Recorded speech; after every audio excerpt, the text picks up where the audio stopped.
Today we are on the trip of Rajgir, Nalanda and Pawapuri. आज इस भगवान बुद्ध की पवित्र पावन धरती पर जो ज्ञान की स्थली है, उस ज्ञान की स्थली से हम अपने पूरे छात्रों को, अपने शिक्षकों को और देश के और विश्व के सभी लोगों को एक संदेश देना चाहते हैं कि इस ज्ञान के केंद्र ने पूरी दुनिया को एक दर्शन दिया है और एक मोटिवेशन किया है, एक जो टीचिंग दिया है आज भी हमारे लिए जीवंत है। मैं आपसे निवेदन करना चाहूँगा कि आज हमारी जो ट्रिप है उसको आप रूबरू करें और आप भी इससे लाभान्वित होने का प्रयास करेंगे। मैं आपको सबसे पहले बताना चाहूँगा कि इस जो विद्यालय है नालंदा विश्वविद्यालय, इसकी स्थापना हमारे 450 से लेकर के 470 ईस्वी में किया गया था और कुमार गुप्त प्रथम ने किया था, जो गुप्त वंश के शासक थे। और कुमार गुप्त ने जब इसकी स्थापना की तो उनके विजन में एक ही विजन था कि इस पूरे दुनिया के अंदर में एक ऐसा विश्वविद्यालय होना चाहिए जहाँ पे पूरे दुनिया के लोग आकर के शिक्षा ग्रहण करें। और आपको मालूम होना चाहिए यहाँ पे 10,000 विद्यार्थी यहाँ पढ़ाई करते थे और उनके लिए 2,000 शिक्षक थे। मतलब कि आपको 5:1 का रेशियो था। आपको जानना चाहिए कि आज पूरे दुनिया के अंदर में चाहे ऑक्सफोर्ड विद्यालय हो या दिल्ली यूनिवर्सिटी हो, जेएनयू हो या दुनिया का कोई भी विश्वविद्यालय है, जो मानक इस सेंट्रल यूनिवर्सिटी के अंदर में या ओल्डेस्ट यूनिवर्सिटी नालंदा में रखा गया था, आज वह मानक पूरे दुनिया में आज भी नहीं है। इस महाविद्यालय और इस विश्वविद्यालय के अंदर में जो विद्यार्थी रहते थे, पूरे दुनिया के लोग रहते थे। तुर्की से लेकर के जो हमारे जितने भी कंट्रीज हैं, वो सारे कंट्रीज के लोग यहाँ पे आकर के पढ़ाई करते थे। मैं अपने छात्रों को संदेश देना चाहता हूँ कि आप एक ऐसे धरती पे आए हो जिसको नमन करने के लिए हम लोग आए हैं और यहाँ से कुछ सीखने के लिए आए हैं। एक ही मैसेज है इसका स्पष्ट कि अगर हम लोग आगे बढ़ना चाहते हैं तो नालंदा की धरती पे जैसे हमारे शिक्षक पढ़ाते थे, शिक्षकों का आचरण करना चाहिए और हमारे विद्यार्थियों का आचरण करना चाहिए। मैं अब आपको एक जो हमारी टीम है, सारे बच्चे हमारे लगभग 120 बच्चे हमारे टीम से आए हैं। Model government residential school Raighat Patna से हमारे सारे मेधावी बच्चे हैं और ये एजुकेशन ट्रिप पे आए हैं, कुछ सीखने के लिए आए हैं। हम लोग विद्यालय की तरफ से बच्चों को शैक्षणिक परिभ्रमण पे लाए हैं। भ्रमण तो हो गया घूमना, लेकिन वो घूमना जिसमें कि शिक्षा का महत्व आपको बताया जाए, पढ़ने पढ़ाने की सिखाने की बात की जाए। तो हम लोग इस प्राचीन विश्वविख्यात नालंदा विश्वविद्यालय में आए हैं। हम लोग ऐसी धरती पे आए हैं जिसमें आपको ज्ञान की प्राप्ति, यानी कह सकते हैं नालंदा विश्वविद्यालय, जहाँ से आपको भीमसेन, सिंह, बहुत सारे तीर्थयात्री जो आए इन्होंने इसका वर्णन किया। आप आज इसके ऐतिहासिक काल के साथ साथ इसकी भौगोलिक दशा, इसकी सामाजिक दशा, इसकी सांस्कृतिक दशा के बारे में भी जानेंगे। कैसे इतने सारे बच्चे, विदेशों से आने वाले बच्चे यहाँ पढ़ते थे और कैसे एक संकी शासक बख्तियार खिलजी ने इसे जला दिया। उन सभी बातों के बारे में जानेंगे। अब मैं आपको विशेष जानकारी के लिए हमारे जो एक्सपर्ट गाइड हैं, मार्गदर्शक हैं, शिव कुमार पांडे जी को मैं आमंत्रित करना चाहूँगा। वेलकम। मेरा नाम हो गया जी शिवप्रिय कुमार और मैं बिहार टूरिज्म का गाइड हो गया पर्यटन विभाग के द्वारा। तो इस नालंदा को जो परिभ्रमण में आप लोग आए हैं, तो पूरे एशिया महाद्वीप में 3 विश्वविद्यालय थी। तो पहला हो गई तक्षशिला जो कटकर चला गया पाकिस्तान, सेकंड हो गया नालंदा जहां हम लोग हैं, और थर्ड हो गई विक्रमशिला बिहार भागलपुर कहलगांव, है ना। तो सबसे ओल्ड यूनिवर्सिटी थी तक्षशिला, चूंकि वहीं का छात्र रहे चरक, चाणक्य, जीवक, पतंजलि, सुखदेव, है ना। फिर चाणक्य वहां का प्राचार्य रहे, संभवतः उसको हिंदू विश्वविद्यालय बोला जाता था। नालंदा बौद्ध विश्वविद्यालय हो गई, विक्रमशिला बौद्ध विश्वविद्यालय हो गई, फिर वो जाकर कन्वर्ट हो गई बौद्ध यूनिवर्सिटी में तक्षशिला। तो वो हीनयान के लिए फेमस रहा, नालंदा महायान के लिए फेमस रहा और विक्रमशिला तंत्रयान के लिए फेमस रही, है ना। तो नालंदा 2 शब्दों के मेल से बना और वो शब्द पाली, है ना। और दूसरा जो पढ़ाई हुआ करता था प्रकृत, तो एक हो गई नालम प्लस दा, नालंदा। तो नालम का अर्थ होता है लोटस फ्लावर, कमल का फूल, जो ज्ञान का प्रतीक माना जाता है, और दा मीन्स देना। तो जो स्थान ज्ञान को देता था उस स्थान का नाम नालंदा हो गई। और दूसरा है प्रकृत, वो हो गई न अलम ददाती इति नालंदा। न अलम ददाती इति नालंदा, इसका अर्थ हुआ जहां ज्ञान देने का ना कोई अंत हो, उसे नालंदा कहा गया, चूंकि अलम मतलब अनंत होती है। तो नालंदा में चीन के यात्री, जैसा कि अभी सर बोल चुके, चीन के यात्री हुएनसांग और इत्तसिंग 7वीं सदी में वो भारत आए थे। वो 14 वर्ष भारत में रहे, 5 वर्ष नालंदा में रहे, 4 वर्ष छात्र जीवन और 1 वर्ष टीचर जीवन। लेकिन इनसे भी पहले आए थे फाहियान, जो 5वीं सदी के वो छात्र थे। तो हुएनसांग एक किताब लिखा, बुक्स लिखा, डायरी लिखा। उस डायरी का नाम है सी यू की, जो आपको 10th में पढ़ने को मिलेगा, भारत यात्रा, यात्रा वृत्तांत। तो उसमें उन्होंने लिखा कि नालंदा उत्तर से दक्षिण 7 माइल लंबा और पूरब से पश्चिम 3 माइल चौड़ा है ना। किसी किसी बुक में 14 हेक्टेयर का भी नाम आता है। उन्होंने लिखा कि नालंदा में 10,000 छात्र और 1500 प्रोफेसर, जो आज के तुम्हारे बुक में आपको 2000 टीचर है, शिक्षक है ना। लेकिन हम जो बोल रहा हूँ ऑथेंटिक बुक के अनुसार तो 1500 टीचर, जिसको हम लोग एवरेज करते हैं, प्रतिशत निकालते हैं तो 7 पर 1 टीचर हो जाते हैं, 7 छात्र पे 1 टीचर। नालंदा में 3 लाइब्रेरी थी, पुस्तकालय थी। उस पुस्तकालय का नाम हो गया रत्न रंजक, रत्न ददही, रत्न सागर, जिसमें सबसे बड़ी लाइब्रेरी थी रत्न सागर। बतलाता कि 9 मंजिला बिल्डिंग था वो, है ना, जो आज यूनिक बुक के नाम पर भी जाना जाता है, रत्न सागर। उस समय जो पढ़ाई हुआ करता था कॉपर प्लेट एंड भोजपत्र पे। नालंदा की स्थापना मगध के राजा कुमारगुप्त द्वारा 5वीं शताब्दी 413 एडी में हुई। उसके बाद 200 साल बाद कन्नौज राजा हर्षवर्धन आ गए। तो 200 साल में तो नेचुरल बिल्डिंग टूटेगा, तो उन्होंने तोड़ा नहीं, उसको कवर्ट कर दिया और रीबिल्ड कर दिया, न्यू बिल्डिंग बना दी हर्षवर्धन ने। और 9वीं सदी में बंगाल राजा देवपाल आ गए, पाल डायनेस्टी आ गए, फिर उसे क्लोज कर फिर न्यू बिल्डिंग बना दी देवपाल ने। एक के ऊपर एक बिल्डिंग बनता गया 200 साल बाद। 1197 यानी 12वीं शताब्दी में बख्तियार खिलजी द्वारा नालंदा पे आक्रमण हो गया। तो जो बहुमूल्य वस्तुएं मिला सो ले लिया। छात्र और टीचर, शिक्षक लोग विरोध किए तो बहुत सारे छात्र और शिक्षक को जान मारी। बहुत सारे लोग अपना जान बचाने के लिए नेपाल के तराई की ओर भागे। नालंदा विश्वविद्यालय में आग लगा दी, जिसमें नालंदा 6 महीने तक जलती रही। तो 12वीं शताब्दी में नालंदा जमींदोज हो गई।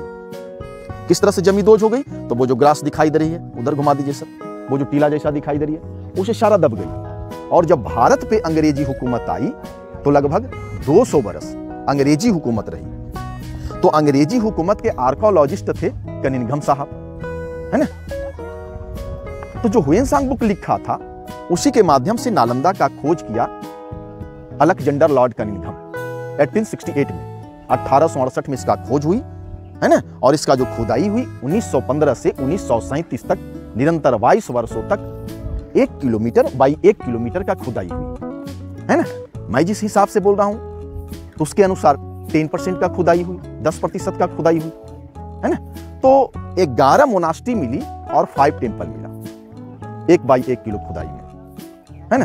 तो 2 साइडों में नालंदा मिली खुदाई के बाद। एक साइड को बोलते हैं विहार एंड दूसरे साइड को बोलते हैं चैत्य। तो विहार मीन्स ये दोनों पाली लैंग्वेज हो गया। तो विहार मीन्स रहने सहने पढ़ने खाने पीने सोने को स्थान को विहार बोला जाता है। और चैत्यास मीन्स टेम्पल, जहां वर्शिप करते थे, पूजा अर्चना करते थे। और 200 गांवों से जो राजस्व आता था, टैक्स जो राजा को आता था, राजा विश्वविद्यालय को दान दे देता था, उसी से विश्वविद्यालय चलती थी, है ना। लेकिन उसके जगह पे जो नालंदा का मुख्य द्वार हुआ करता था, चारों दिशाओं में हुआ करता था। और वहां पर जो गेट मैन बैठते थे, इतना इंटेलिजेंट मैन हुआ करते थे, उनको द्वारपाल नहीं कहकर द्वार पंडित का संज्ञा दी गई थी, है ना। 100 में 10 ही, 100 में 10% लोग पास करते थे जिनको प्रवेश मिलता था। और 90 जो पूरे एशिया महादेश का लोग रहा करते थे, गेट से लौट जाते थे।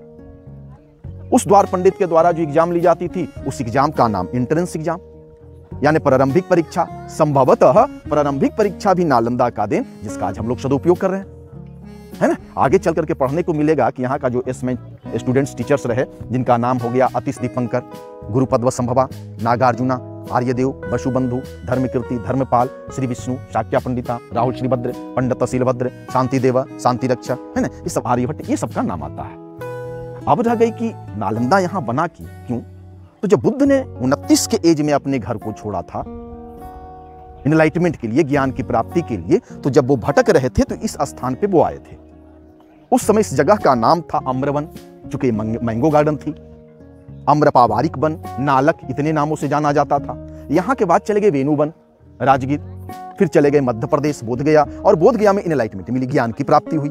और जब ज्ञान की प्राप्ति हुई तो यहीं से 2 शिष्य लिए, क्योंकि भगवान बुद्ध और भगवान महावीर को 11 डिसाइपल थे, 11 शिष्य थे।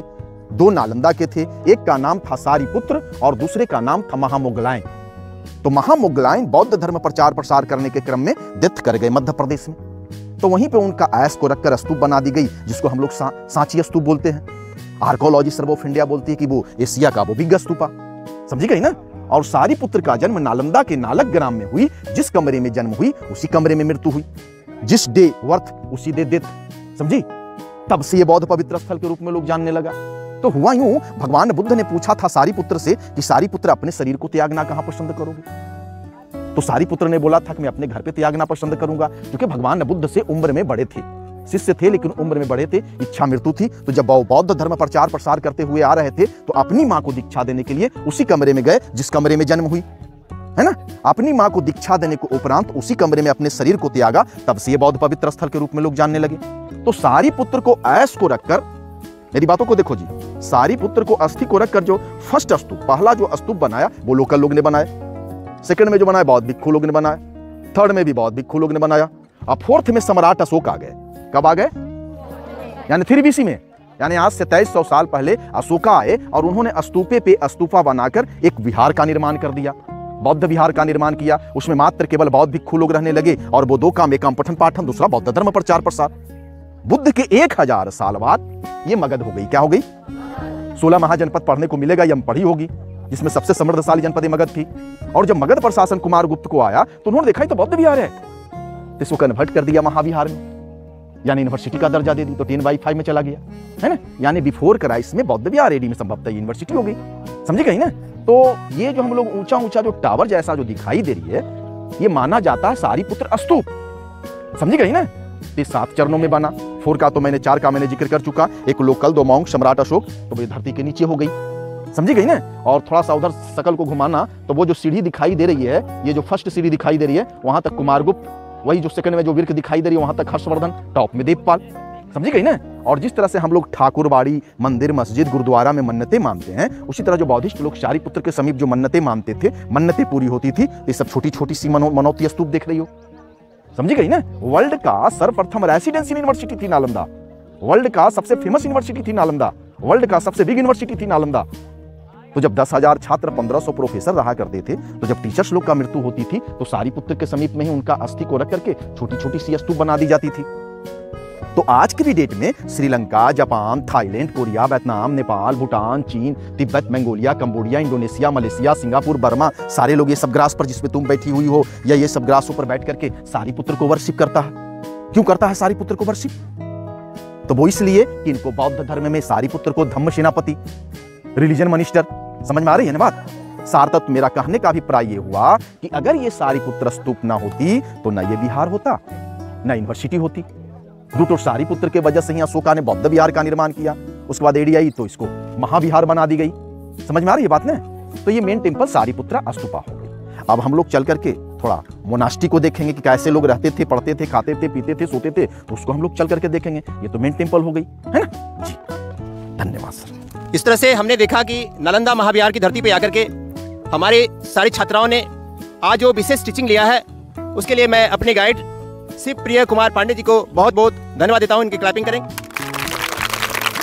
और नालंदा बिहार की धरती से आज हमारे बच्चे एक मोटिवेशन लेकर के जा रहे हैं कि हम इस ज्ञान की धरती से ज्ञान सीखेंगे और भारत माता के तिरंगे को लहराने का काम करेंगे। हमारी आज सभी बेटियों के चेहरे पे मुस्कान है और माननीय मुख्यमंत्री जी के प्रयास से ये जो एजुकेशन ट्रिप आया है, उससे हमारी बेटियां काफी कुछ सीखने के लिए यहाँ पर ललायित है। तो नालंदा बिहार की धरती से मैं अपने तमाम लोगों को फिर से एक बार अभिवादन करते हुए, उनका हार्दिक अभिनंदन करते हुए पुनः मैं आपको बताना चाहूंगा कि इस धरती पे आइए और नमन कीजिए और ज्ञान की प्राप्ति के लिए आप पूरे विश्व के अंदर में संदेश दीजिए। और इन्हीं शब्दों के साथ मैं इस एपिसोड को यहीं खत्म करता हूँ। फिर मिलते हैं अगले वीडियो में। धन्यवाद, थैंक यू। जी मुस्लिम थे तो वो नहीं चाहते थे कि कोई हिंदू उनका क्या करे, इलाज। तो इसके बारे में कहा जाता है कि उन्होंने कहा कि ठीक है आप मेरा इलाज तो कीजिएगा। उन्हें जब अपने दरबार में बुलाया गया तो कहा गया कि जब आप मेरा इलाज कीजिएगा लेकिन आपका छुआ हुआ हम दवा नहीं था। तब उस गुरुजी को पता चला कि ये 5 नवाजी है, यानी 5 बार नमाज पढ़ते हैं। तब उस गुरुजी ने उनका क्या किया, कुरान मान लिया और कुछ दिनों के बाद वो कुरान उनको क्या है, बख्तियार खिलजी को लौटा दिया। ठीक है, कहा जाता है कि 1 महीने के अंदर बख्तियार खिलजी स्वस्थ हो गए।